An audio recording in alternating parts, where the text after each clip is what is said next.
And here we go. We are back live at NiceGate 2025. This is a Stronger Together podcast, and I'm here with my great friend and co-host and partner in this, Rob Abraham. Rob, how's the day going for you so far? We had 2 this morning, and we're back at it. So far, so good. It's always exciting to work with you. You are truly a legend, Matt. And I oh, please. I didn't ask for that reason. No. No. I'm having a great time. You have a lot of influence with a lot of really wonderful people. And it's just, I think I gain so much just by being in your aura. Oh, please. Well, being in your aura and around the products that you put out is something that I've learned from over the years of our friendship and partnership. So you are at booth 500 and 501. Can you tell a little bit about people here? Head to the showroom at the vendor floor upstairs and check out the tech booth. What are they going to see?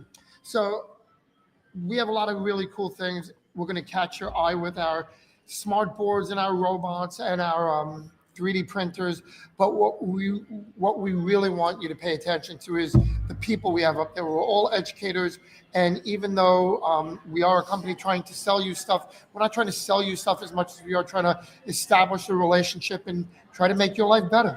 Awesome. And that's what a lot of our partners are trying to do. And I want to welcome one in who is really working to make your education dream come true, a reality. And we're going to hear a little about that from Evin Schwartz. Evin, welcome. Matt, thanks for having me here. Rob, great to meet you. And I need a title like that too. That warm welcome, man, that was something. Right. So for those who don't know the work that you do, I'd love for you to share and give an introduction to yourself. Yeah, absolutely. So I've been in education for about 20 years now, always on the social impact side. So previously running a few different companies, still today running an organization called Beluga, where our big picture mission has always been, how do we set kids up for success? On the Beluga side, we've been running for about a decade, creating rich content experiences where kids around the world are connecting and collaborating with their peers in over 100 countries. About a year and a half ago, we launched this organization called Thinkering Collective, which we're here with this weekend, actually.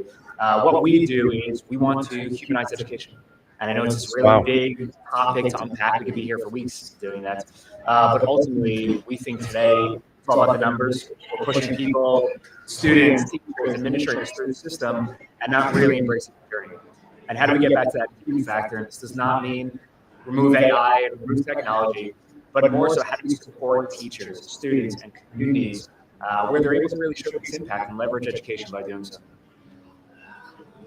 So we did an Ignite session yesterday. A lot of fun. It was very exciting. And Matt, you closed it off with your piece of the presentation, which ties a lot into what Evin is saying about humanizing. You were talking about how important it is to make kids feel special. Just by saying good morning, how are you?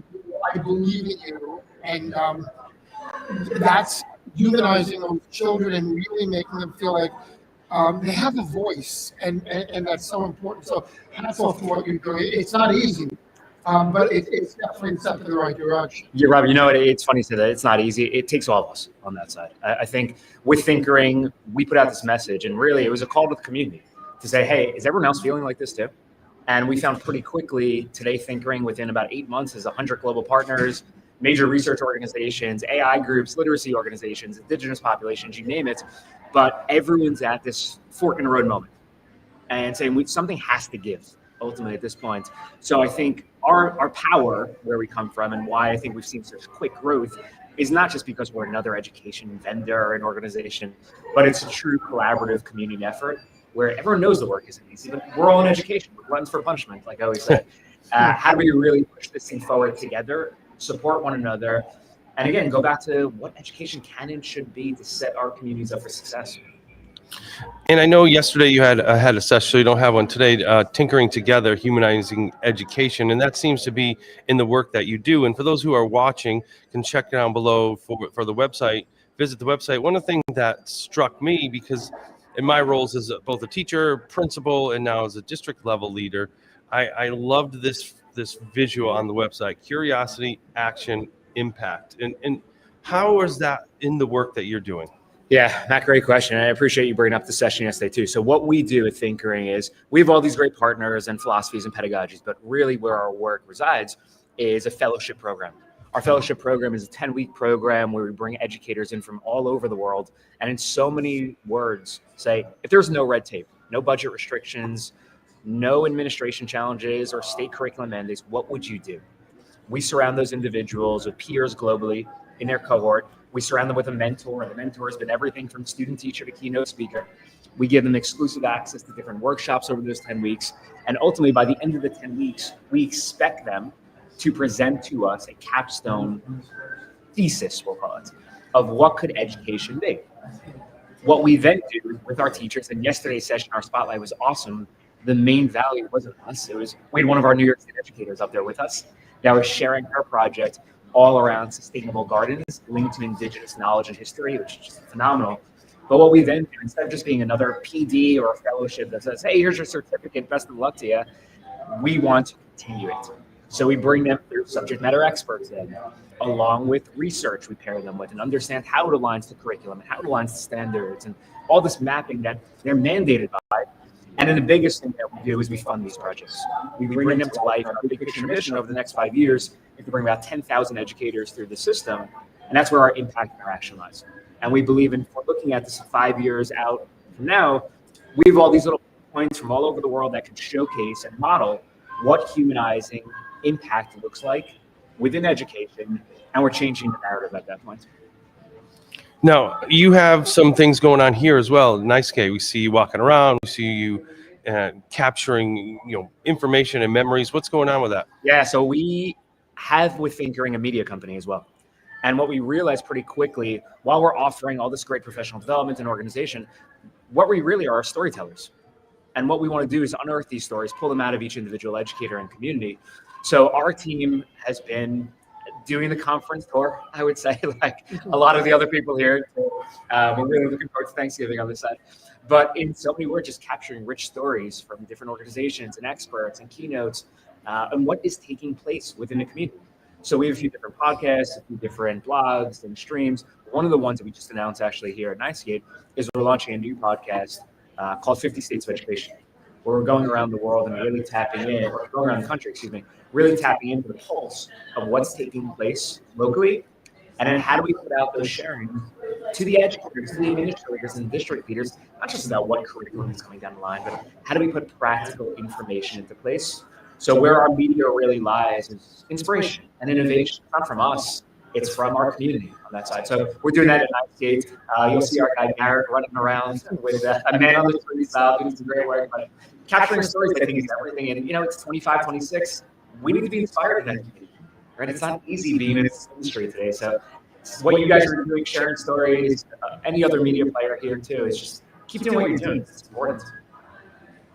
Yeah, and I think, going back to the Ignite yesterday, Rob, and the work that you're doing, you talked about bringing out voices as well. And how do you see that in the work you do? So, You. sorry, the caffeine's kicking in. We are live, just so you know. Yeah. Okay. Yeah, there you go. We're excited. Our next guest is here. She is fired up, ready to go. She was walking around upstairs. Yeah, no. Yeah. Do you want to pull up a seat right now? Yeah. You got a sneak peek at what's coming up in about 5 minutes or so.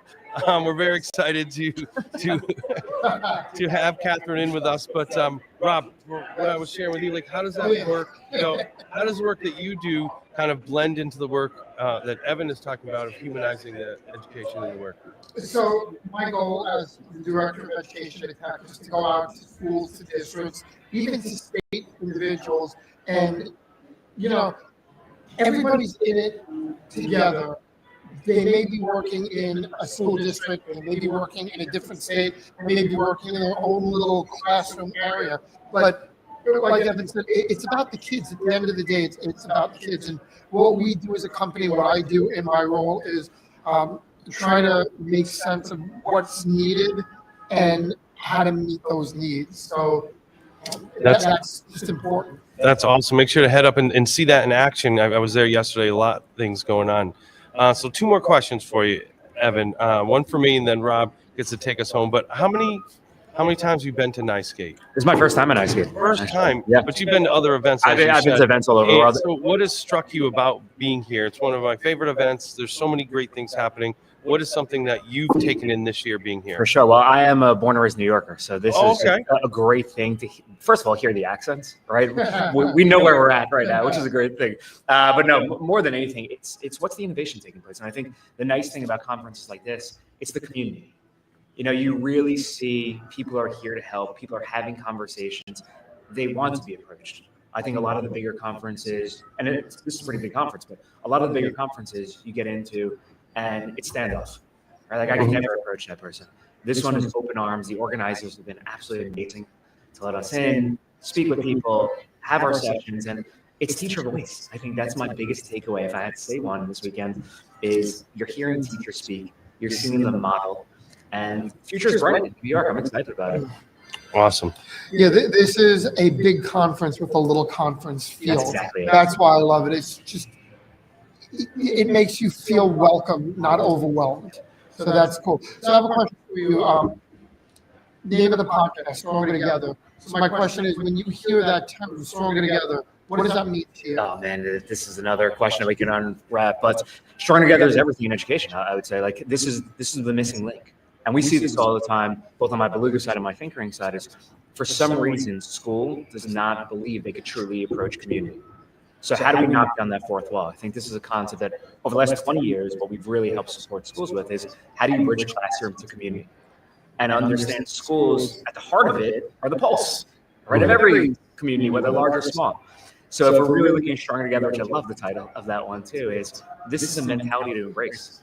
Whether you're in a one-room schoolhouse or New York City public schools, right, in our own backyard in our states, you know, we have to work together. No one is doing this. We say all the time too, I don't care if your name is Google or Microsoft, you're not going to solve this challenge of education today by yourself. So this should be a collaborative industry. It should be a collaborative effort, and you know, boosting each one of us up from there. Awesome. Well, welcome to Nice Skate for your first time here. Welcome the first time for the Stronger Together podcast, and I hope our paths cross many times and learn from you, and make sure to continue to check out all the great work that they're doing at the website scrolling below. And if you see Evin walking around, what's your co-partner's name? Garrett Wilhelm. You can check out Garrett as well. Garrett walking around, make sure to stop, add your voice, and continue to be collaborative, because as we've said, we are stronger together. So Evin, have a great rest of the event. Rob, we're going to continue on. Our next guest is already here, fired up and ready to go. Appreciate you guys. Thanks.